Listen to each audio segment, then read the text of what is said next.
साहूकारों का जन्म। साहूकार का मतलब जो मनी लैंडर्स हैं, birth of money landers. Birth of money landers से क्या मतलब है कि जो पैसे को देते हैं ब्याज पर, सूद पर, या सूदखोर भी आप कह सकते हैं, या साहूकार कहिए। तो उस समय पे क्या हुआ, एक किसान कहता था भैया मेरे पास तो यही जमीन है, ठीक है अगले साल मैं थोड़ा सा उत्पादन बढ़ा लूंगा, और उत्पादन बढ़ा करके मैं आपका पैसा, जो आपका पैसे पर थोड़ा ब्याज है, अभी मेरी जमीन को प्लीज आप बचवा दीजिए, किसी तरह से भी मुझे अपने बच्चों का पेट पालना है इस जमीन से, और ये जमीन मेरी बचनी चाहिए।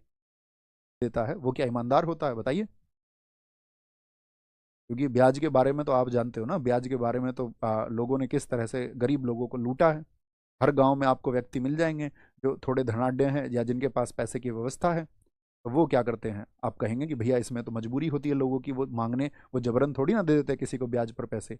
अरे वो जबरन ब्याज पर पैसे नहीं देते, लेकिन मानवता नाम की चीज ये रहा है, गरीब को और ज्यादा गरीब बनाने के लिए ये साहूकार या सूदखोर लोग काम कर रहे हैं, जिनका आपका घर ही इस चीज से चलता है कि कैसे ब्याज उनको मिलेगा, और उनके अंदर तनिक भी मानवता नाम की चीज नहीं है। और वो कहते हैं कि हम पैसे किसी को देने थोड़ी जा रहे हैं, वो लेने ही तो आ रहा है, तो लेने आ रहा है तो कम से कम एक उचित तरीका तो हो मदद करने का। क्या मैंने देखा है बहुत लोगों को अपने गांव में, आसपास में बहुत जगह देखा है मैंने, किसी ने किसी व्यक्ति को थोड़े से रुपए दिए शुरुआत में, और फिर उसको, गरीब व्यक्ति था, अशिक्षित व्यक्ति था, उसके ऊपर गलत कलम चला दी गई, उसके पैसे को जगह जगह लगा करके गलत उल्टा सीधा ब्याज जोड़ करके। इवन हमारे देश में आज जो व्यक्ति ब्याज लेता है उसमें से 90% व्यक्ति ऐसा है जिस पर ब्याज की कैलकुलेशन भी नहीं होती, और फिर अंत में उसकी जमीनों को, उसके घर को और उसकी बाकी संपत्ति को हड़प लिया जाता है। ये व्यवस्था यहाँ पर अंग्रेजों ने ही इसको जन्म दिया, क्योंकि किसान अपनी जमीन बचाने के लिए कुछ ना कुछ तो करेगा,